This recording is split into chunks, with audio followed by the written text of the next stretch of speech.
నమస్తే, నా పేరు తేజస్విని. బీసీఎన్ న్యూస్ కి స్వాగతం. ముందుగా ముఖ్యాంశాలు. తాడేపల్లి జూమ్ మీటింగ్ ద్వారా ఏజెంట్లకు దిశానిర్దేశం. తాడేపల్లిగూడెం నుండి సమీక్షలో పాల్గొన్న మంత్రి కొట్టు సత్యనారాయణ. కడపలో పరిస్థితిని ఎప్పటికప్పుడు సమీక్షిస్తున్న ఎస్పీ సిద్ధార్థ్ కౌశల్. పోలీస్ సిబ్బంది అలర్ట్ గా ఉండాలంటూ ఆదేశాలు. బెజవాడ ఇంద్రకీలాద్రి అమ్మవారిని దర్శించుకున్న ఏపీ సీఎస్ జవహర్ రెడ్డి. ఆలయ మర్యాదలతో స్వాగతం పలికి దర్శనం కల్పించిన అధికారులు. బీఆర్ఎస్ ఎమ్మెల్సీ కవితకు కలిసిరాని కాలం. మరో కొంతకాలం జ్యుడిషియల్ రిమాండ్ను పొడిగించే అవకాశం.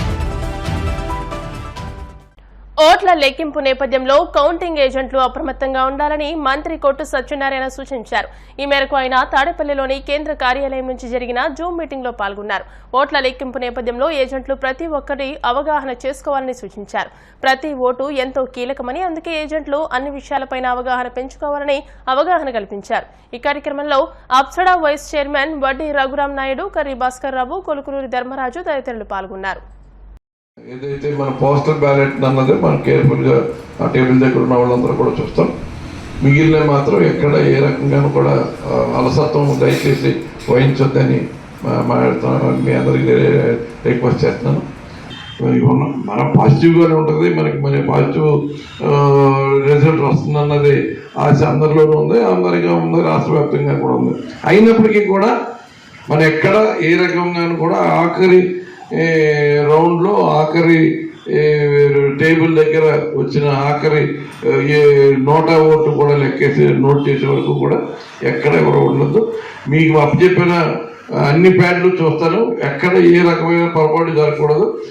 ఇంకా మనం పోస్టల్ బ్యాలెట్ టేబుల్ దగ్గర ఉండేది వేరే సపరేట్ ఉన్నాం కాబట్టి అక్కడ ఇప్పుడు మనకి పోస్టల్ బ్యాలెట్కి సంబంధించిన ఒక కన్ఫ్యూజను ఈ ఎలక్షన్ కమిషన్ కావాలని క్రియేట్ చేసింది. అది ఎవరు రికార్డ్ చేసింది అన్నది రేపు కోర్టులో కూడా తేలిపోతుంది, ఎవరు దోషులు అన్నది. దయచేసి ప్రతి అభ్యర్థి మీకు అలాట్ చేసిన 14 టేబుల్స్లో, అలాగే మన ఆర్ఓ టేబుల్ ఏదైతే పోస్టల్ బ్యాలెట్ ఆఖరి రౌండ్ అయ్యే వరకు కూడా నోట్ చేయాలి. మీకు అన్ని మెటీరియల్ సప్లై చేస్తున్నాం ప్యాడ్ తోటి సహా. ప్రతి అభ్యర్థికి పడిన ఓట్లన్నీ మనం నోట్ చేయాలి. ఏదో ప్రధాన అభ్యర్థులు ఒకళ్ళిద్దరు నోట్ చేసుకున్న తర్వాత ఇంకా మనం అక్కర్లేదనుకునే పరిస్థితికి వెళ్ళకండి. దయచేసి రౌండ్ వారీగా ఏ అభ్యర్థికి ఏం వచ్చిందో అన్నది మేము నోట్ చేసుకుంటామండి. కానీ మీరు మాత్రం మీకు ఇచ్చిన షీట్లలో ఎన్నో రౌండ్లో ఎవరెవరికి ఏమొచ్చింది అన్నది చూస్తాం. అంటే మేము జనరల్గా చూసేది ఏంటంటే మీరేమో రౌండ్ వారీగా చూస్తారంటారు. మనకు ఫస్ట్ రౌండ్లో ఏ అభ్యర్థికి టోటల్ ఎన్ని వచ్చింది అన్నది మేము ఒక జనరల్గా ఏ రౌండ్గా ఉండడం వేస్తాం. అదే మా టేబుల్ వేరేగా ఉంటుంది, మీ టేబుల్ వేరేగా ఉంటుంది. అలాగే మనకి ఎవరు కూడా టెన్షన్ ఫీల్ అవుతాయి. ఎక్కడ ఆఖరి వరకు కూడా మన బాధ్యతల్ని నిర్వర్తించాలని కూడా ఈ సందర్భంగా కోరుతాం. అలాగే మిగిలిన మీరు కూడా బయట కూడా చెప్పండి. ఈ ఎన్నికల కౌంటింగ్లో ఉన్న వాళ్ళు తప్ప మిగతా వాళ్ళందరూ బయట అక్కడికి వచ్చి ఎంటర్టైన్ చేయవలసిన అవసరం ఏం లేదు. ఎందుకంటే ఎప్పటికప్పుడు రిజల్ట్స్ ఇక్కడికి వస్తుంది. మన అన్నీ అయిన తర్వాత మన ఇక్కడికి వచ్చిన తర్వాత చూసుకున్నాం. దాని తర్వాత విజయోత్సవాలు చేసుకునేది మర్నాడు ఎప్పుడో టైం తీసుకుని అలా చేయాలని ఆలోచన. ఎందుకంటే ఇవాళ 144 సెక్షన్ ద్వారా కొంత ఎలక్షన్ కమిషను ఇక్కడ ఏ రకమైన అవాంఛనీయ సంఘటనలు జరగకుండా ఉండాలని కొన్ని నిబంధనలు పెట్టడం జరిగింది. ఇప్పటి వరకు మన కార్యకర్తలందరూ కూడా ఎంతో సంయమనంతో మరి పోలింగ్ జరిగిన రోజు దగ్గర నుంచి కానీ అంతకుముందు ప్రచారంలో కానీ ఎక్కడెక్కడ ఎంతో సంయమనంతో చాలా హుందాగా చాలా డిగ్నిఫైడ్గా మన వాళ్ళందరూ కూడా బిహేవ్ చేయడం జరిగింది. రేపు కౌంటింగ్ అయిన తర్వాత కూడా అదే రకంగా బాధ్యతంగా చూసుకుని మనము ఈ ప్రక్రియ అంతా కూడా పూర్తి చేసుకుని విజయం సాధిద్దామని ఈ సందర్భంగా సార్వత్రిక ఎన్నికల కౌంటింగ్ నేపథ్యంలో కడప నగరంలో జిల్లా ఎస్పీ సిద్ధార్థ్ కౌశల్ విస్తృత పర్యటన నిర్వహించారు. ముఖ్య కూడళ్లలో బందోబస్తును పరిశీలించారు. 7 roads, Almaspet, Ravindranagar, Ramanjaneyapuram, Apsara circle, CK Dinne పరిధిలోని చైతన్య సర్కిల్ వద్ద చైతన్య పోలీస్ అధికారులకు పలు సూచనలు చేశారు. నిరంతరం అప్రమత్తంగా ఉంటూ విధులు నిర్వర్తించాలని ఆదేశించారు. ఎస్పీ వెంట Kadapa DSP MD Sharif, SB inspector Raju, 1 town CI Bhaskar Reddy, Kadapa taluka CI Thimmaiah, Chinna Chowk CI Narasimhareddy, RIMS CI Ramachandra, CK Dinne, CI Shankar Naik తదితరులున్నారు. విశాఖ జిల్లా కలెక్టర్ గా మల్లికార్జున బాధ్యతలు చేపట్టిన రోజు నుండి వైసీపీ పెద్దలకు భూములు అప్పజెప్పే పనులు చక్కబెట్టారని జనసేన నేత పీతల మూర్తి యాదవ్ ఆరోపించారు. విశాఖ టీడీపీ కార్యాలయంలో ఆయన మీడియాతో మాట్లాడుతూ మల్లికార్జున్ ది కడప జిల్లా కావడంతో వైసీపీ నేతలకు అనుకూలంగా వ్యవహరించారని అన్నారు. రైతులను బెదిరించి వారి భూములను రాయించుకుని ఫ్రీ హోల్డ్ సర్టిఫికెట్ తెచ్చుకున్నట్టు పేర్కొన్నారు. అంటే ఒక విలేజ్ కి 2 పర్యాయాలు ఫ్రీ హోల్డ్ సర్టిఫికెట్ జారీ చేసింది ఎలాగా? దేని ఉద్దేశంతో 2 సార్లు మీరు ఫ్రీ హోల్డ్ సర్టిఫికెట్లు పర్మిషన్స్ ఇచ్చారు?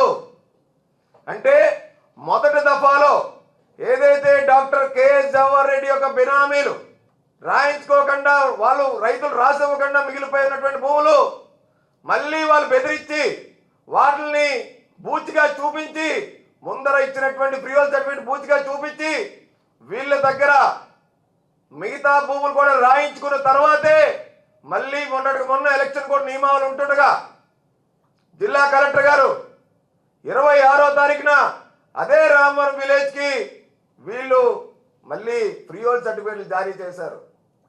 ఇంకొక గొప్ప విషయం ఏంటంటే రామవరంలో హౌసింగ్ సైట్స్ కోసం ఇచ్చినటువంటి నిరుపేద రైతులకి ఎకరం 60 సెంట్ల భూమి కూడా మళ్ళీ ఫ్రీ హోల్డ్ సర్టిఫికేట్ జారీ చేశారు. నిన్న వచ్చినటువంటి ఒక పత్రికల కథనాన్ని చూసి జిల్లా కలెక్టర్ గారు దాని మీద ఎంక్వైరీ కాల్ఫర్ చేశాము అని చెప్పి అంటారు. అంటే కళ్ళు మూసుకొని అవినీతి చేయడం జయంగా ఏదైతే ఐఏఎస్ గా ఉన్నటువంటి అధికారి ఐఆర్ఎస్ అని జీ హుజూర్ అని సేవ చేసే దాంట్లో క్రమంలో భాగంగా యథేచ్ఛగా జవహర్ రెడ్డి సేవలో జవహర్ రెడ్డి బినామీ సేవలో తరించాలని చెప్పడానికి ఇది నిదర్శనం కాదా అని చెప్పి మేము అడుగుతా ఉన్నాం. మీరు చూడండి, భోగాపురం చుట్టుపక్కల భోగాపురం ఇంటర్నేషనల్ ఎయిర్పోర్ట్ చుట్టుపక్కల 30 కిలోమీటర్ రేడియస్ లో పూసపాట్రే కావచ్చు, రణస్థలం కావచ్చు, ఇటు ఆనందపురం, ఇటు పెందుర్తి కావచ్చు, భీమిలి కావచ్చు, పద్మనాభం, ఈ చుట్టుపక్కల ప్రాంతాల్లో ఉన్నటువంటి అత్యంత విలువైనటువంటి అసైన్ ల్యాండ్స్ ని దళిత పేద నిరుపేదల బడుగు బలైన వర్గాలు చెందినటువంటి అసైన్ భూముల్ని డీపట్టాలని డాక్టర్ కేఎస్ జవహర్ రెడ్డి బినామీలు అలాగే మంత్రులు, వైసీపీ మంత్రులు, ఎమ్మెల్యేలు బినామీలు రాయించేసుకున్నారు. రాష్ట్రంలో ఉన్నటువంటి 9 లక్షల ఎకరాలు ఏదైతే కలెక్టర్ గారు చెప్పారో అవి కూడా ఎంత మేరకు రిజిస్ట్రేషన్ అయినాయి? ఎక్కడ కూడా ఫ్రీ హోల్డ్ సర్టిఫికెట్లు జారీ చేసిన వాటిల్లో విశాఖ విజయనగరం జిల్లాలో రిజిస్ట్రేషన్ అయినంత శాతం ఈ రాష్ట్రంలో ఎక్కడ జరగలేదన్నది మేము చెప్తా ఉన్నాము. దోచుకున్నారు, అడ్డగోలుగా రాయించేసుకున్నారు. ఈ కలెక్టర్ గారు ఎప్పుడు జాయిన్ అయ్యారండి? 28 జూలై 2021. ఆరోగ్యశ్రీ సీఈఓగా ఉన్నారు ఈయన. ఆరోగ్యశ్రీ సీఈఓగా ఉండి కడప జిల్లా వాసి. జగన్మోహన్ రెడ్డి గారు జిల్లా అయిన దేనికి తీసుకొచ్చి విశాఖ కలెక్టర్గా పెట్టారు? దస్పల్లా భూముల్ని గత కలెక్టర్లందరూ కూడా కాపాడుకుంటూ వచ్చారు. 22A ఉంచారు. గత ప్రభుత్వాలు కూడా దస్పల భూములు ప్రభుత్వ భూములు అని చెప్పి ఈ రాష్ట్రంలో అత్యంత విలువైనటువంటి భూములు దస్పల భూములు 3,000 కోట్ల రూపాయల దస్పల భూములకి ఈయన నేతృత్వంలో ఈయన వచ్చిన తర్వాతే వాటికి ప్రైవేట్ భూముల కింద మార్చేశారు. అంటే ముఖ్యమంత్రి జగన్మోహన్ రెడ్డి నేతృత్వంలో వచ్చిన వెంటనే ఏ కలెక్టర్ చేయనటువంటి సాహసోపేత నిర్ణయం సాక్షాత్తు విశాఖ నగర నడిబొడ్డున ఉన్నటువంటి దస్పల్ల భూముల్ని ప్రైవేట్ భూముల కింద మార్చేయడానికి కీలక పాత్ర పోషించారు ఈ మల్లికార్జున గారు. బెజవాడ ఇంద్రకీలాద్రి అమ్మవారిని Andhra Pradesh CS doctor K S Jawahar Reddy దర్శించుకున్నారు. జవహర్ రెడ్డి అమ్మవారి దర్శనార్థం ఆలయానికి విచ్చేయగా ఆలయ ఈవో రామారావు ఆలయ మర్యాదలతో స్వాగతం పలికి అమ్మవారి దర్శనం చేయించారు. ప్రధాన అర్చకులు వేద పండితులు వేద ఆశీర్వచనం చేయగా ఈవో రామారావు అమ్మవారి ప్రసాదం శేషవస్త్రం చిత్రపటం అందజేశారు. ఆంధ్రప్రదేశ్లో కూటమి ప్రభుత్వం రాబోతుందని టీడీపీ నేత బుద్దా వెంకన్న ధీమా వ్యక్తం చేశారు. విజయవాడలోని మీడియాతో మాట్లాడుతూ వైసీపీ ఆరా మస్తాన్తో ఫేక్ ఎగ్జిట్ పోల్స్ విడుదల చేయించిందని మండిపడ్డారు.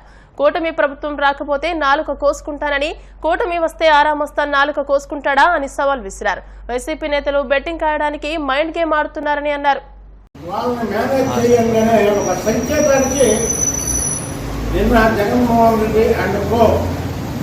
ఎవరైతే జగన్మోహన్ రెడ్డి టీంలో ఒక 5 నాయకులు ఉన్నారో సజ్జల రామకృష్ణారెడ్డి, విజయసాయిరెడ్డి, పెద్దిరెడ్డి రామచంద్రారెడ్డి, సుబ్బారెడ్డి వీళ్ళందరూ కలిపి నిన్న సాయంత్రం నారా మస్తాన్ అనే వ్యక్తితో ఈ ఫేక్ సర్వే పెట్టించడం జరిగింది.